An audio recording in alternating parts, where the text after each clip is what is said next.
let us follow the rules. May rules po tayo to explain your situation. Kung gusto po ninyong mag-explika ng inyong mga saloobin, problema, maaari naman po ninyong gawin yan sa labas po ng oras ng impeachment court. Maaari pong sa press conference, nandyan naman po ang Senate media. Anytime po, nandoon sila sa Senate briefing room, press briefing room. Maaari din po sa Facebook o sa YouTube magpaliwanag. Huwag po nating gamitin ang oras ng impeachment court sa pagpapaliwanag o sa pagtatanggol ng ating mga sarili simula pa po noong nakaraang linggo. Because the time we waste here to defend ourselves, defend what we believe or what have you, is an injustice to the Vice President. Yung oras po na ito dapat ilaan natin sa pakikinig sa depensa ng Vice Presidente, sa mga akusasyon laban sa Vice Presidente, hindi po pagdidepensa sa mga sarili natin kung tayo inaakusahan ng kung anong mga ahensya, kung tayo po ay may mga kaso, may mga investigasyon. This is not the right forum, Mr. Presiding Officer, Mr. President, Senate President. This is not the right place. This court was established, was created, the impeachment court, for the Vice President and Vice President only. This should be her time. This should be her forum, not our forum here na ilabas natin ang saloobin natin, mga sagot natin sa mga akusasyon, mga kaso laban sa atin. And this is not also the time, Mr. President, Mr. Presiding Officer, na hanapin yung mga kasama nating nawawala, nakakulong. Dapat po doon sa Senado natin, sa sesyon natin, and not here in this court, Mr. Presiding Officer, Mr. Senate President. Let us follow the rules. May rules po tayo. Kung hindi naman ho patungkol sa Vice President na sasabihin natin, hindi naman po patungkol sa depensa o prosekusyon ng Vice Presidente natin, then wag na ho natin payagan na magsalita pa po dito because nasasayang. Because every minute, every hour that we waste away from the defense or from the prosecution of the case of the Vice President, it is injustice. It is called injustice to the Vice President, to her family, yung anguish, yung kanyang sama ng loob, yung oras na nakabinbin ng kaso na ito. Let us do this impeachment trial as quickly as possible.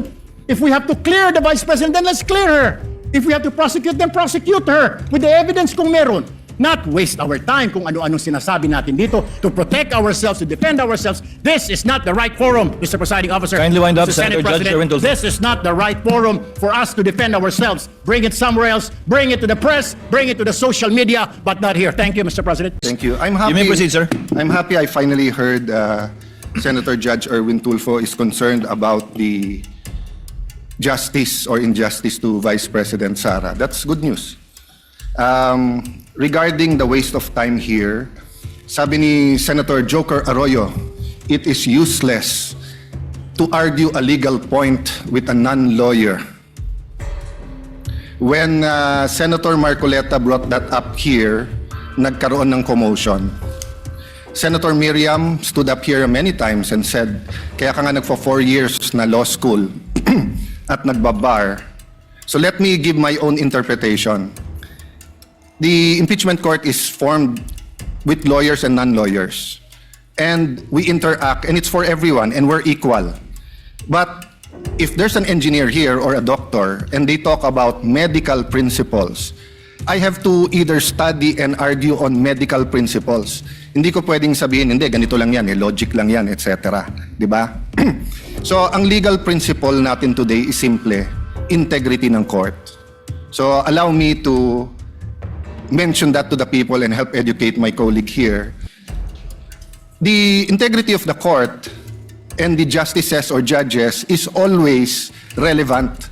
So if the Supreme Court or COMELEC, Court of Tax Appeals, Sandigan Bayan is being heard and the judges are being threatened, you give them time.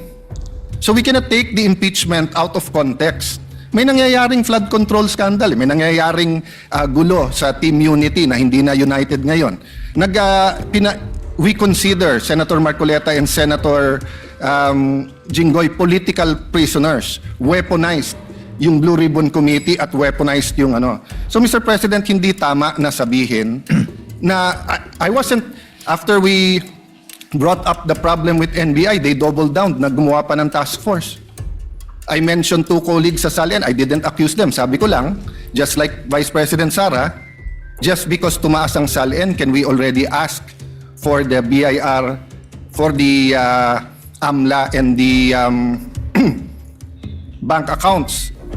So sabi ko, yan ang i-discuss namin sa Monday. Nag-react na, nag-accuse. I did not take up your accusations here today. Si Secretary Vince Dizon, 3 beses na nag-verify sa Taguig. Sinabi na 3 beses na walang ghost. Ngayon, i-verify ulit. I wasn't going to bring that up, but then i-question ninyo si Senator Padilla. It was all over the news na hindi niya inintindi or he snubbed the ombudsman. I was going to stand up before Senator Erwin stood up just to say, may registered mail. So nung una pa lang, 5 minutes si Senator Tulfo. So I'll take the 5 minutes also if you don't mind. The gentleman may proceed and Yes. kindly be mindful of the time. Yes, I will now. So I'm just saying, Senator Padilla just stood up to say, sumusunod siya sa batas. Tapos, kaya humaba to dahil nga, hindi importante ata dito yung integrity ng judge. Lastly, kaya sinabi kong it's useless to argue a legal point. Ilang beses ko na narinig dito. It's our job to clear or prosecute the Vice President. Hindi po. It's our job to try and to decide. It's the prosecution's job to try to prosecute, and it's the defense job to convince us na wala. Our job is to try and to decide. And when you decide, you acquit or you convict. Why is that important? These are legal terms. Hindi pwede yung nanonood na law student ngayon sasabihin, trabaho pala ng judge to clear or to prosecute. Thank you, Mr. Presiding Officer, Mr. Senate President. Thank you, Senator Judge Alan Cayetano. Sa bawat kanto may bagong istorya, mga tanong na di pwedeng mawala. Sabayan ng ritmo, gumalaw, matay buksan, huwag matulala. Sa Rain TV, andarang kakatotohanan. Rain TV!